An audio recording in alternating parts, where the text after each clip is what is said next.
Annyeong mga guys! Welcome back to my channel. Again, this is Chef Belgium from Korea. And for today's video, gagawa po tayo ng Adobo Fried Noodles. So, this recipe was inspired by Jessica Lee. So, alright guys, so it's time for dinner. I'm going to be making the Adobo Fried Noodles. It's a recipe so far that I haven't seen anywhere. I invented. she invented this this adobo, another kind of adobo. So the other day I saw her video on her channel. So ang ginawa niya, gumawa siya ng adobo noodles, which is ginamit niya yung noodles and some seasoning of this famous Korean noodles, which is shin ramyun. And then gumawa siya ng sauce using adobo sauce. So naglagay siya ng pork, ng garlic, ng laurel, ng soy sauce, and then ng vinegar. So mukha siyang masarap guys, and very promising dish. So kaya naisipan kong i-try din siya kung talagang legit ba siyang masarap, at saka kung okay ba yung idea niya. Pero for sure, sa tingin pa lang, by it looks, talagang mukhang masarap tong adobo fried noodles na to. So mga guys, wag na natin patagalin, and let's try adobo fried noodles by Jessica Lee. So ganito yung ginawa niya doon. So naglagay muna siya ng oil, konting oil. Tapos ilagay natin yung sanggupsal.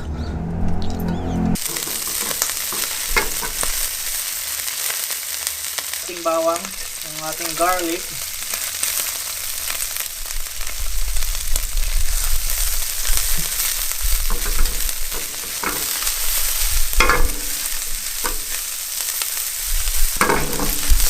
Lagyan natin yung ating soy sauce. Lagyan tayo ng soy sauce. Siguro mga 2 tablespoon ng soy sauce. Ayan. Diba? Lagyan tayo ng ating garlic. Ayan. Tapos lagyan tayo ng vinegar.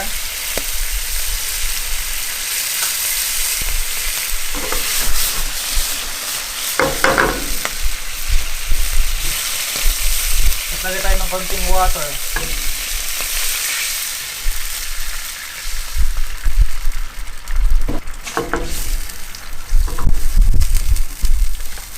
So maglagay daw tayo ng sugar at saka ng ating laurel or bay leaf.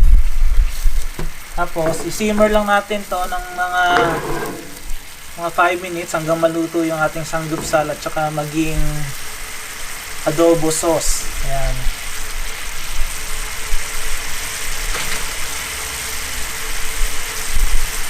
So very important, kailangan natin siyang tikman. Tikman natin siya kung kapag nag-concentrate na siya, kung magiging lasang adobo ba siya o kung magiging masarap ba siya. Yan, so medyo kulang pa sa soy sauce. Pero yung sugar niya tsaka yung asim niya, sakto na. Soy sauce na lang kulang. Depende kasi yung soy sauce kung anong gamit niya. So yung gamit ng soy sauce, medyo hindi siya maalat. So ayan. Tapos ilagay natin yung seasoning ng shin ramyun. Ilagay natin tong vegetable. At saka maglagay tayo ng 1/4 daw. 1/4 ba yan o 3/4 ng itong powder. Lagay tayo ng slight. Konti lang. Yan. Kasi kung dadamihan natin, agawin niya yung lasa ng adobo eh. Habang sinisimmer natin tong sauce, ilagay na natin yung ating noodles. I-pre-cook na natin siya. Lagay natin yung ating noodles hanggang sa lumambot lang siya.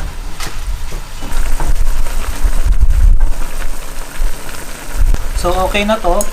Lagay na natin siya dito, yung ating noodles.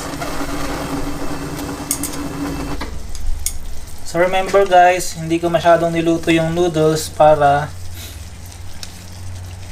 lutuin pa na siya natin dito ng ilang minuto para i-absorb niya yung kanyang sauce. Ayan.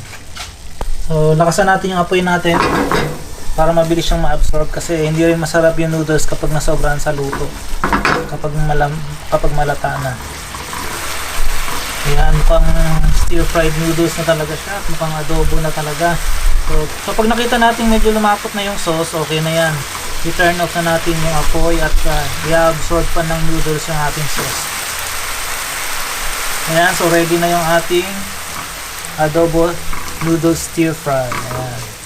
So ito, ready na yung ating adobo stir fried. Ayan. Adobo Stir Fried Noodles by Jessica Lee.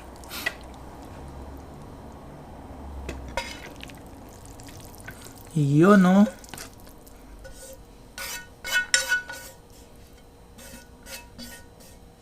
So ito guys, ready na yung ating adobo stir fried by Jessica Lee. So sa amoy niya, ayan, so yung amoy niya, adobo yung amoy niya, at saka may konting amoy ng shin ramen kasi nga nilagay natin ng powder, di ba? So try natin siya. So Jessica Lee, if you're watching, I think you did a great job inventing this dish.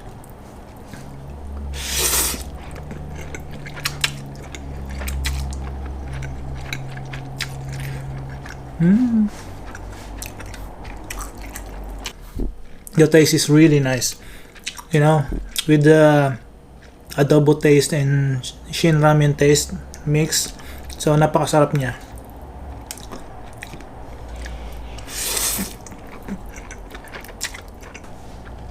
Actually, it reminded me of pancit canton toyo mansi. Kasi nga may toyo tayo, tsaka medyo maasim siya, di ba?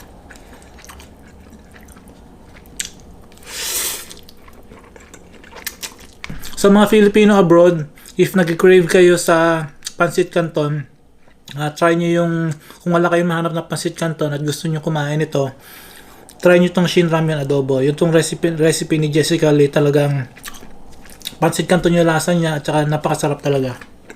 Actually, this is a great idea. Actually, I've never thought about this one, to make this one, but Jessica Lee, I think you're a Filipino chef.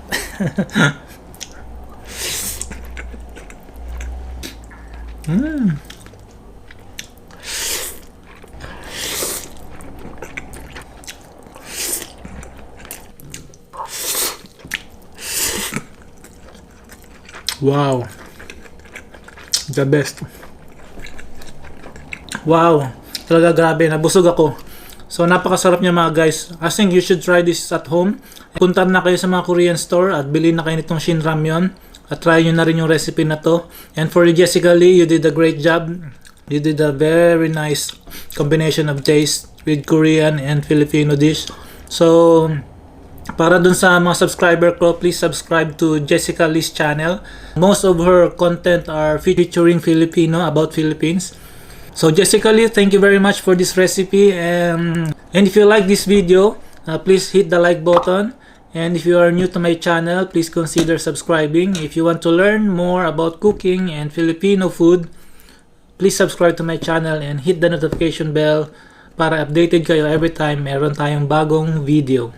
See you on my next video. 안녕하세요. Hello. 你好. Hola. Ciao. Namaste. Ohio. Sawadee Bonjour. Xin chào. Guten Tag.